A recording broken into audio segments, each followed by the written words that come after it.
ကျွန်တော်ဘိုင်ဟာတလောက်ကိုဖြေလိုက်မယ်လေနော် resettlement program နဲ့ပတ်သက်ပြီးတော့ကျွန်တော်တို့ကဒီကျွန်တော်ရဲ့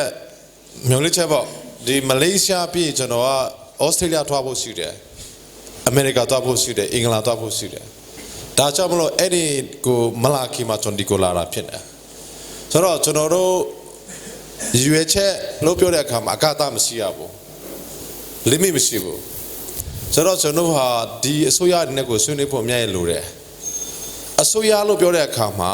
အစိုးရတွေကဒီမှာဒီလိုဖြစ်နေတဲ့အကြောင်းကိုမသိတာအများကြီးရှိတယ်ဆိုတော့ကျွန်တော်အနေနဲ့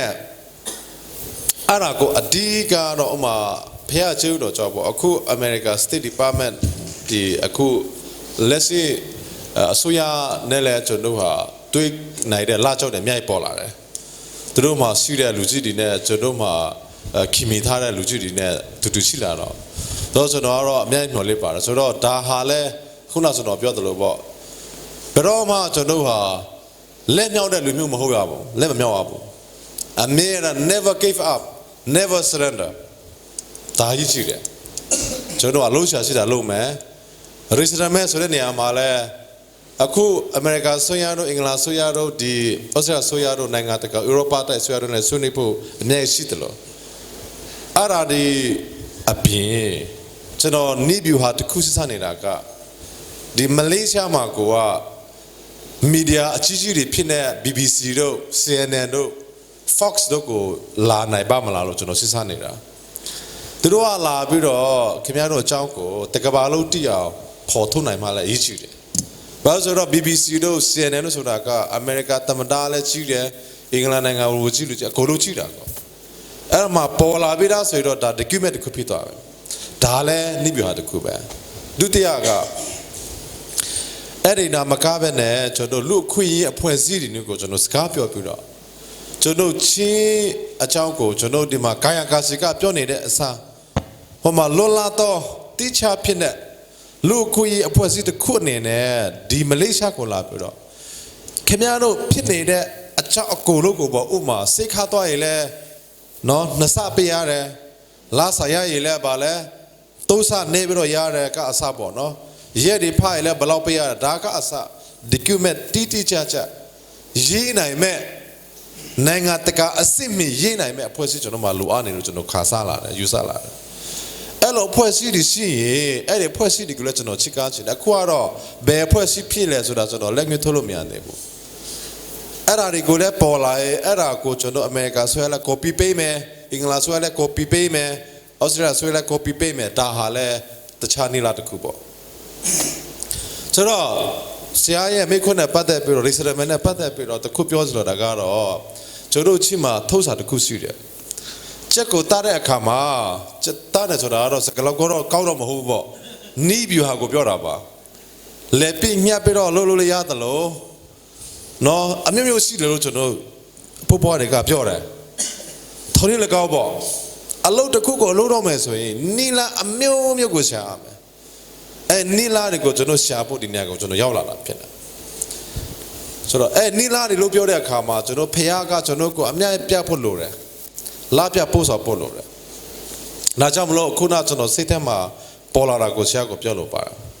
ဘော်ဒီဖက်ကအင်္ဂလန်နိုင်ငံနဲ့ပတ်သက်ပြီးတော့ဟုတ်တယ်သူတို့ကဂရင်တွေကိုလည်းအင်္ဂလန်နိုင်ငံမှာဒုက္ခတန်တဲ့ resettlement လုပ်ထားတာထိုင်းမြန်မာနယ်စပ်ဖက်ကရှိတာကိုကျွန်တော်တွေ့ရတယ်ဘော်ဆီးရီးယားနဲ့ဒီဆီးရီးယားနဲ့အစစ်အလယ်ပိုင်းဒုက္ခတန်တွေကိုလည်းအင်္ဂလန်နိုင်ငံကလက်ခံထားတာကိုကျွန်တော်အများကြီးတွေ့ရတယ်အခုအင်္ဂလန်နိုင်ငံအစိုးရကအစိုးရတစ်တစ်ခုပေါ်လာပြီသူတို့က Brexit လို့ခေါ်တဲ့ European Union နဲ့ထွက်လာပြီဆိုတော့သူတို့ဟာလည်း policy တစ်နဲ့သူတို့ကလုပ်မယ်ဆိုတော့နိုင်ငံရေးလောကမှာကျွန်တော်ဟာဂျူတီခါမလို့မရတာလည်းအများကြီးရှိတယ်ဒါပေမဲ့ကျွန်တော်ကရွေချက်ကိုကောင်းကောင်းမွန်မွန်ထပ်ဖို့လုပ်ပါတာဒါကြောင့်မလို့ကျွန်တော်အင်္ဂလန်နိုင်ငံဆိုရအတစ်တက်လာတဲ့အဖွဲ့နဲ့ကျွန်တော်တွေ့ဖို့လည်းအများကြီးရှိတယ်သူတို့လည်းတွေ့ပြီးတော့လေဒီမှာရှိတဲ့ချင်းတွေကိုလည်းအင်္ဂလန်နိုင်ငံမှာ research လုပ်နိုင်တဲ့အလားအလာရှိသလားဘာဖြစ်လို့ကျွန်တော်မမေ့ရမှာလဲအဲ့ဒါမေ့တာအပြစ်မဟုတ်ဘူးအဲ့ဒါပြောတာအပြစ်မဟုတ်ဘူးသူတို့ကအကိုလုံးပြောနိုင်တဲ့လွှတ်တော်အမတွေကျွန်တော်တော့အများကြီးရှိတယ်သူတို့လည်းကျွန်တော်ပြောမယ်ဒါဒီချောက်ကိုလည်းကျွန်တော်ဒီကိုလာတာဖြစ်တယ်ပြီးတော့တခြားဟာဒီမှာပညာရေးနဲ့ကြာမှန်ရေးကိစ္စကတော့အခုနကျွန်တော်ပြောသလိုမလေးရှားဆွေးရနဲ့မပြောလို့မဖြစ်ဘူး ဒီမှာရှိတဲ့ကုလသမဂ္ဂအဖွဲ့အစည်းတွေပြောလို့မဖြစ်ဘူးတခုတော့ပြောမယ်ဒီမှာကုလသမဂ္ဂအဖွဲ့အစည်းအနေနဲ့ UNHCR အနေနဲ့နိုင်ငံတကာအဖွဲ့အစည်းတွေကိုကူညီတောက်ပြီးတော့ဒီနေရာမှာရှိတဲ့ချင်းတွေဟာဒီလိုဖြစ်နေပါတယ်ဒီနေရာမှာရှိတဲ့ချင်းတွေကလေးတွေဟာဥမာလူဦးရေ4000နေပါမှာပေါ့လူဦးရေ1000ဟာကလေးတွေဖြစ်နေစာတည်တဲ့လောကမှာမဖြစ်ဘူးဒါကိုကောင်းကောင်းမွန်မွန်နဲ့ document တိတိကျကျရှိပြီးတော့ကုလသမဂ္ဂအနေနဲ့ဒါတွေကိုပြောရတော့ဒါကိုလာကိုကြီးမဲ့အဖွဲ့အစည်းအများကြီးပေါ်လာမှာပဲကဘာမှာအဖွဲ့အစည်းအများကြီးရှိတယ်အဲ့ဒီအဖွဲ့အစည်းတွေကိုကျွန်တော်ဆွဲနိုင်ဖို့ရည်ရှိတယ်ဒါပေမဲ့လည်းအဲ့လိုဆွဲနိုင်ဖို့ရည်ရှိတယ်လို့ပြောတဲ့အခါမှာကျွန်တော်တို့ဒီမှာရှိတဲ့တူတော်လောကပြည်သူပြည်ပချင်းနေအကုန်လုံးကစာမျက်နှာတစ်ခုစကားတစ်ခုကိုပြောဖို့လိုတယ်ကျွန်တော်ကဒီမှာလာပြီးတော့ချင်းတွေကလုံနေပါတယ်ဒီလိုရှိနေပါလို့ပြောနေတဲ့အချိန်မှာတချို့တော့ခေါင်းဆောင်တွေကလည်းချင်းတွေကဒုက္ခတဲ့မဟုတ်တော့ဘူးဆိုပြီးတော့ချီခေါင်းဆောင်တချို့တွေကပြပြောနေလေဒါတွေကတော့ဂုံသွားပြီမရှိရတော့ဘူးဒါတွေကတော့အဲ့ဒီနေရာတော့ကြော်သွားပြီကျွန်တော်ဟာစကားတစ်ခုကိုအကုန်လုံးတစ်ခုပြောဖို့လိုပါတယ်နော်ဒီမှာလည်းဒါကို Q ဆိုင်ဖို့လိုပါတယ်ဒီမှာတချို့ကျွန်တော်ဒါကြောင့်မလို့စီလိုကြီးဆိုတာရေးကြည့်တယ်ဒါကြောင့်မလို့ we must united unity is the most important weapon that we have in among our people ကျွန်တော်တို့စီလိုချင်းဟာကျွန်တော်မှာလက်နဲ့အကြီးမဆုံးဥစ္စာပဲစီလိုဖို့လိုပါတယ်ကျွန်တော်ခေါင်းဆောင်တွေကိုလည်းဘာပြောနေလဲကျွန်တော်နားထောင်ဖို့လိုပါတယ်အဲ့ဒါမှမဟုတ်ဘဲနဲ့တယောက်တစ်ပေါက်လုံးနေကျွန်တော်အခုနကိုကြီးပြောတယ်လို့လူမျိုးလည်းပြည့်စုံသွားမှာဘလို့ပဲဖြစ်ဖြစ်ကျွန်တော်ကိုယ်ကနာတစ်ခုကြောက်နော်အဲ့လိုတစ်ခုနှစ်ခုဖြစ်တဲ့အတွက်ကြောင့်ကျွန်တော်လူမျိုးကြီးကိုပျောက်ဆုံးသွားမယ်ဆိုတာမဖြစ်ရဘူးကျွန်တော်လူမျိုးဟာဖခင်ကတိဆောက်ပေးထားတဲ့လူမျိုးဖြစ်နေအဲ့ဒါကိုခီးဆိုင်ဖို့လိုတယ်အဲ့ဒါကာကွယ်ဖို့လိုတယ်အဲ့ဒါအတွက်ကိုအလိုလိုဖို့လိုတယ်စစ်ပြောကျွန်တော်အင်္ဂလန်နိုင်ငံမှာနေလို့ရတယ်အေးစစ်နေလို့ရတယ်ဒီနေ့အထိကျွန်တော်အဲ့ဒါမှမနေပဲနဲ့ချိပီနေတော့မှနေတာဘသူကတွားနေချင်မလဲအဲ့မရတော့ဘူးကျွန်တော်အစာအိမ်တော်မှဒုက္ခခံတယ်နော်မလွယ်ဘူးအဲ့မှာရေဥမာပေါ့ဒါတိတ်တိတ်လေးဖြစ်တော့ညာလည်းပဲကျွန်တော်ချစ်တော်မှပြန်နေတော့ရေချိုးရအခါမှာတခါတချို့နေရာမှာတော့ရေချိုးခါလည်းမရှိတော့ဘူးနော်ရေပူလည်းမရှိတော့ဒီတိုင်းပဲကွစ်ပြီးမှရေချိုးရမှာနော်အင်္ဂလန်နိုင်ငံတော့ဘာလို့မှာတော့ကျွန်တော်ရေချိုးတယ်ဆိုတာဟုတ်ပြီနော်ဒါရေပူနဲ့ချိုးနေထမင်းစားရတဲ့ဒါအခက်အခဲများရှိတယ်တချို့နေရာအိတ်တာတော့မရှိတဲ့နေရာတွေအများကြီးရှိသေးတယ်ဒါတော့မှန်တယ်ခက်တယ်မလွယ်ဘူးကျွန်တော်ဆရာဝန်တယောက်အနေနဲ့အဲ့ဒီမှာသွားနေတာမလွယ်တော့ဘူးလေဒါပေမဲ့လည်းကျွန်တော်ပေးစားမှုကိုကြည့်တဲ့ဘုရားရှိတယ်ကိုယ့်လူမျိုးတဲ့ကိုပေးစားဖို့လိုပါတယ်အဲ့ဒီပေးစားမှုကိုဘုရားလည်းကောင်းချီးပေးတယ်အများကြီးရှိတယ်ကိုယ့်လူမျိုးတဲ့ကိုပေးစားကြပါနော်ကိုယ့်ထက်ကိုယ့်လူမျိုးကိုအရေးကြီးဆုံးထားဖို့လိုပါတယ်ကျွန်တော်တယောက်တည်တာအဓိကမဟုတ်ဘူးလူမျိုးတည်တာကတော့မလွယ်တော့ဘူးကျွန်တော်တယောက်တည်လူတယောက်တည်တာပဲဒါပေမဲ့လူမျိုးကြီးကတည်သွားရင်ဘယ်လောက်ခါစားလို့ရမှာလဲအဲ့ဒါအလက်မခံနိုင်ဘူးကွာအဲ့ဒါအဖြစ်မခံနိုင်ဘူးဒါကြောင့်မလို့အဲ့ဒီနေရာကိုကျွန်တော်ရောက်ရချစ်ဖြစ်တယ်ပြီးတော့ဒီနေရာမှာဆရာမေးတဲ့ဥစ္စာပေါ့အင်္ဂလန်နိုင်ငံက Commonwealth ဆိုတာရှိတယ်ဟိုတော့ကဗြိတိရှကိုလိုနီခေတ်ကအိုးချိုလာခဲ့တဲ့နိုင်ငံတော်များများက Commonwealth နိုင်ငံတွေအဖြစ်နဲ့ဘီဂျီမာကကိုတိုင်ခေါင်းဆောင်ပြီးတော့လုပ်တာရှိတယ်မြန်မာနိုင်ငံဟာလည်း Commonwealth people Commonwealth နိုင်ငံ people ကျွန်တော်ပြောခဲ့တယ်အများကြီးရှိပြီအစီအစဉ်ပြောခဲ့တယ်ဒါပေမဲ့မြန်မာနိုင်ငံခက်နာကဒီမိုကရေစီနိုင်ငံမဖြစ်သေးတော့အဲ့ဒီ Commonwealth နိုင်ငံမှာဝင်တဲ့နိုင်ငံတွေဒီမိုကရေစီနိုင်ငံဖြစ်မှဖြစ်တာဆိုတော့ကျွန်တော်က Commonwealth နိုင်ငံမှာဆို Australia ပါတယ် Canada ပါတယ် India ပါတယ်ဒီနိုင်ငံကြီးတွေပေါ့နော်တောင်အမေရိက South Africa ပါအကုန်လုံးပေါ့ဒါပေမဲ့အဲ့ဒီကြားမှာကျွန်တော်ကနိုင်ငံ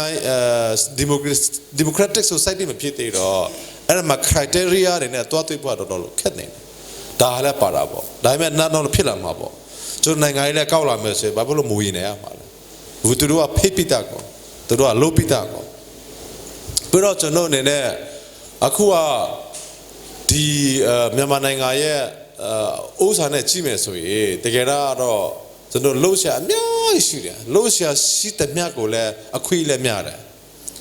အခုကဆိုပါစို့မြန်မာနိုင်ငံဟာ Commonwealth နိုင်ငံမှာမပါသေးဘူးဒါလည်းပါဖို့ခွင့်ရှိတယ်မြန်မာနိုင်ငံဟာတကယ်တော့မတိုးတဲ့နိုင်ငံဖြစ်တဲ့တိုးတဲ့ခွင့်အများကြီးရှိတယ်အခုနောက်လို့ပေါ့ဒါတွေအားလုံးကိုကျွန်တော်ချစ်ချင်အားဖြင့်ဘာဖြစ်လို့ကျွန်တော်မလေးရှားကိုလာနေရတယ်လဲဆိုတာဟာလည်းနောက်ဆုံးနဲ့ပြောလို့တာကတော့ကျွန်တော်ချင်းလူမျိုးအားဖြင့်မြန်မာနိုင်ငံကြီးကကောင်းချစ်ဖြစ်မယ်ဆိုတာကျွန်တော်ယုံကြည်ချက်ရှိတယ် ဘာဖြစ်လို့လဲဆိုတော့အခုကျွန်တော်ဘုရားကနေပြီးတော့ဒီလိုမလေးရှားမှာတစ်စစ်နိုင်ငံတခြားကိုဟုတ်ပြီကျွန်တော်ဖြစ်ပြခဲ့တာတော့ထားလိုက်ကျွန်တော်ဟုတ်ပြီလူချွေးပြဿနာအများကြီးရှိခဲ့တယ်ကျွန်တော်ဒုက္ခနေခံနေရတာဟာဒုက္ခနေခံနေရတဲ့အချိန်မှာတော့မလွယ်ဘူးကျွန်တော်လည်းအကိုလို့ကျွန်တော်တဘောပေါက်နားလဲတယ်ဒီဒုက္ခတွေကိုပဲကျွန်တော်ခ ्यू ဆိုင်နေရှာစိုက်နေဖို့လည်းမလိုတော့ပါဘူးဒုက္ခတော့ရှိနေမှာမှန်တယ်ဒါပေမဲ့ကျွန်တော်ကဒီဒုက္ခနေကြောင့် we should not be the victims of this we have to be the victor over this problem ကျွန်တော်တို့ဟာအောင်နိုင်တူဖြစ်လို့ပါတယ်ဒီလိုဒုက္ခတွေကိုအောင်နိုင်တဲ့လူမျိုးဖြစ်လို့ပါတယ်ဟုတ်ပြီအဲ့ဒါကြောင့်မလို့ကျွန်တော်လာတာဖြစ်တယ်ဒုက္ခကဘလောက်ပဲကြီးကြီးအခက်အခဲကဘလောက်ပဲမြဲမြဲဖခင်ကကျွန်တော်နဲ့အတူရှိမအောင်နိုင်တဲ့ပြဿနာဆိုတာမရှိဘူးနောက်ဆုံးပြောမှာတေချစ်တော်မှအောင်နိုင်တဲ့လူမျိုးဖြစ်ရမယ်ဆိုတော့ကျွန်တော်ကဘလောက်အထိအောင်လာပြီလေအဲ့ဒါကိုချစ်ချင်းအဖြစ်ဒီထက်မကအောင်မြင်အောင်မယ်ဆိုတာကိုကျွန်တော်ပြောလို့ပါတယ်အခုအများအောင်မြင်ဖို့အများရှိသေးတယ်ကျွန်တော်ဒီမှာဂျုံနေတဲ့ခက်ခဲတွေဟာတစ်ဖက်ကြရင်နော်မနေ့ဖြာကြရင်ဒီနေ့ခင်ဗျားတို့ငူနေတဲ့မျက်ရည်တွေဟာမနေ့ဖြာပျော်ရွှင်မှုဖြစ်လာလိမ့်မယ်ဒါယုံကြည်ထားပါဒီနေ့ဖြစ်နေတဲ့ခက်ခဲတွေဟာမနေ့ဖြာကျွန်တော်ပျော်ရွှင်မှုတွေဖြစ်လိမ့်မယ်ဒါကတက်တယ်တွေဖြစ်လာမယ်အဲ့လိုနဲ့ကျွန်တော်ဖြစ်ခဲ့ပြီးတော့အဲ့လိုနဲ့ဒီလိုဖြစ်လာတယ်ဆိုတာကိုတက်တယ်နဲ့ဖြစ်ဖို့ဖခင်ကလာပြပို့နေတယ်ဆိုတာကိုယုံကြည်ထားပါလုံးဝလည်းမလျှော့နဲ့ never surrender never give up let's continue နောက်ဆုံးနေတာကိုပြောလို့ပါတယ်ကျေးဇူးတင်တယ်